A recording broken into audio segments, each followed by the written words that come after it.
All right, so I'm here with Andrew, the residential assistant of my quad, Taylor Quad, third floor. And so Andrew, I just wanted to ask you a few questions about how your interaction with technology helps you get by in everyday life. Like, what essentials does technology really provide for you in getting around and just daily tasks?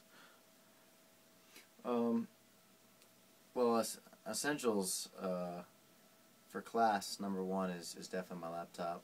Um, and though I wind up spending a lot of my time doing things other than schoolwork, just keeping up with schoolwork, staying on top of a syllabus for a course, or even just doing work, the laptop is definitely essential.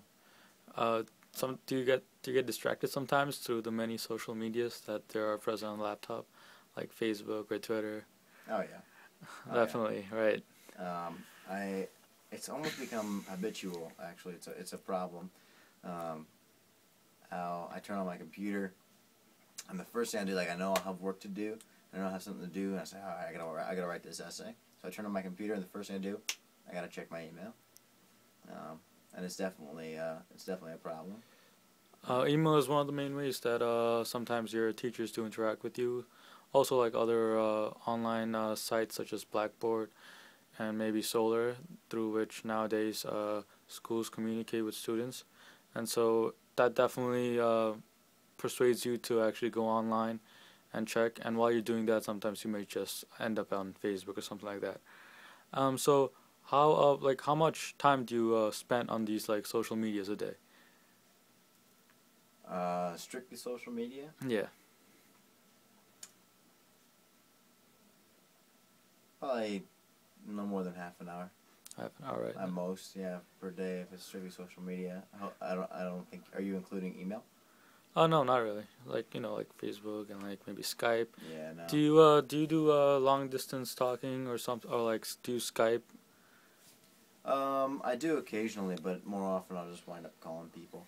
All right. Um, Uh, yeah, no, I definitely do occasionally. There's quite a few people long distance that I keep in touch with, all but right. I'm a little old fashioned, snail mail, um, and definitely phone calls. All right. Sounds cool.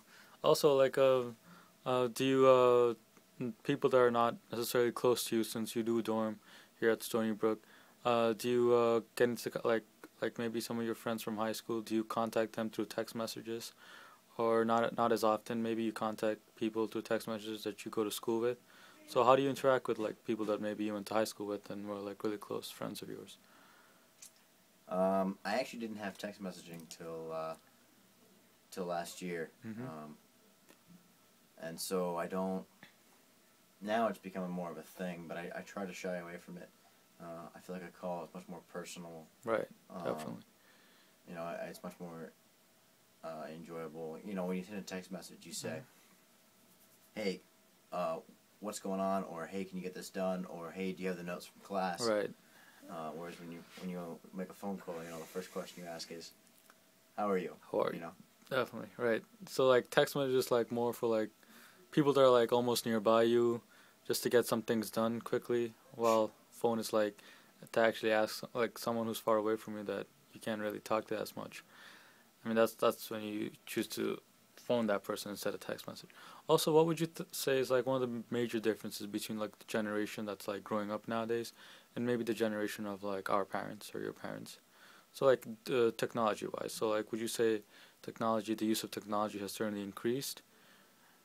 Oh, absolutely, absolutely, and it's a lot of the times I can see the appeal. Um, I just I think that a lot of old-fashioned, and I say old-fashioned in the sense of outdated, Hmm. um, ideas um, are not used anymore. Kids now stay inside and play video games when they hang out instead of going out to the park and playing ball. And I know kids do that, but it's more often, more apt um, to stay inside, to be connected to the internet. You know, we had a power outage here Right. for the Hurricane Sandy, and it was only, I think the whole thing lasted maybe 45 minutes. Right. But people were wandering the hallways, like, coming up to me as an RA, like, what do I do? I don't have internet. I don't have pop. What am I going to do? And it just baffled me, you know, like, go talk to somebody. Meet someone in the hallways. Just things along that line. And it was amazing to see how many people were actually here and awake that you never actually see, that don't actually come out of their room because they're on the internet, or they're just connected and they're dialed in. And yeah, we all have a lot of work to do, but how much time do we actually spend doing these other things? And you saw it a lot once that was taken away. And I think there's an element. I think there's an element that's lost Definitely. now in society, unfortunately, because of that. There's an element gained and an element lost. You know, pros and cons. But if we could have both, it'd be great. That's awesome. It was really nice talking to you, Andrew, and thank you for participating in this video of mine. Thank you, Jamil.